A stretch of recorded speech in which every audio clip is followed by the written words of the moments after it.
অনেক দিন থেকে ভাবতেছি আমি ডায়েট শুরু করব।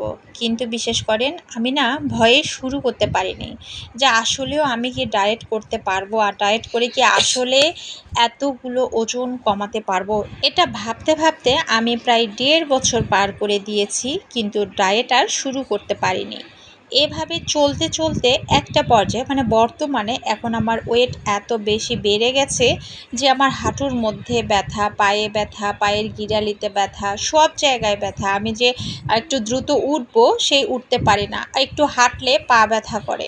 মানে শরীরটা অনেক ভারী হয়ে গেছে। পরে চিন্তা করলাম না, এভাবে আসলে চলতে পারে না, আমাকে একটু ফিট হতে হবে। আমার টার্গেট হচ্ছে 24 কেজি ওয়েট লস করা, কিন্তু আমি জানি না আদেও 24 কেজি ওয়েট লস করতে পারবো কি না।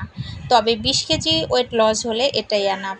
যাই হোক, আমি সকালবেলা ঘুম থেকে উঠে গরম পানিতে লেবু চিপে ওটা খাইছিলাম। খাওয়ার পরে 10 থেকে 15 মিনিট পরে একটা সিদ্ধ ডিম আর কড়া লিকারের শুধু লাল চা।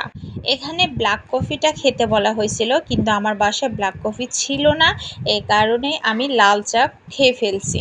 বাসায় যা আছে তাই দিয়েই ডায়েটটা শুরু করছি, আজকে থেকে শুরু করছি। অবশ্য গতকালকেও সেরকম কিছু খাইনি, হালকা পাতলা ছিল, কিন্তু এভাবে নিয়ম মেনটেন করে কোনো কিছুই খাওয়া হয়নি। তবে ব্যায়াম করেছিলাম। আর আজকে থেকে যেহেতু শুরু করলাম, তাই ভাবলাম আপনাদের মাঝে শেয়ার করি। অনেকে অনেক রকমের কমেন্ট করতেছেন, হাসতেছেন, অনেকে হাসতেছেন, অনেকে বলতেছেন না পারবো না, আমার দ্বারাই হবে না। এখন দেখা যাক, যেহেতু শুরু করছি দেখা যাক হয় কি না। তো আজকে ফার্স্ট দিন, আর এই ফার্স্ট ডেতে আমি কি কি খাইলাম সেটা আপনাদের মাঝে শেয়ার করেছি। দুপুরের খাবারে যা ছিল সব কিছুই মেপে মেপে দেখাইছি, ঠিক এই খাবারটাই আমি খাইছি। আর বিকেলবেলা বলা হয়েছিল একটা ব্ল্যাক কফি নিতে 5টা কিংবা 6টার দিকে, কিন্তু আমার বাসায় কফি ছিল না, তাই খেতে পারিনি।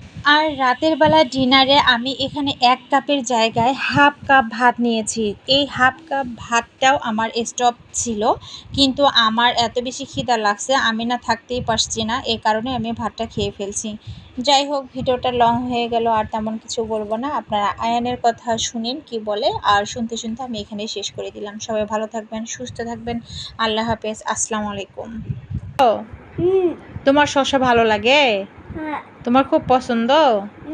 আব্বু, তোমার এই হাতের গাড়িটা আর এই গাড়িটা তো ম্যাচ হয়ে গেছে বাবা। এই যে এই গাড়িটা আর এই গাড়িটা একই রকম হয়ে গেছে, তুমি কি জানো? এই গাড়িটা কে কিনে দিছে? তুমি কিনে দিয়েছো। আর এটা? তুমি কিনে দিয়েছো। দুইটাই আমি কিনে দিছি। কিন্তু তুমি তো মিথ্যা বললা। তোমার বাবা না সকালবেলা কিন্ডার জয়ের মধ্যে এগুলো আনি দিল? এটা আমার কিন্ডার জয় আনি দিয়েছে। এইটা হ্যাঁ, এগুলো না কিন্ডার জয়ের ভিতরে ছিল। হ্যাঁ, তাহলে কিন্ডার জয় কে কিনে দিল? তুমি কিনে দিয়েছো।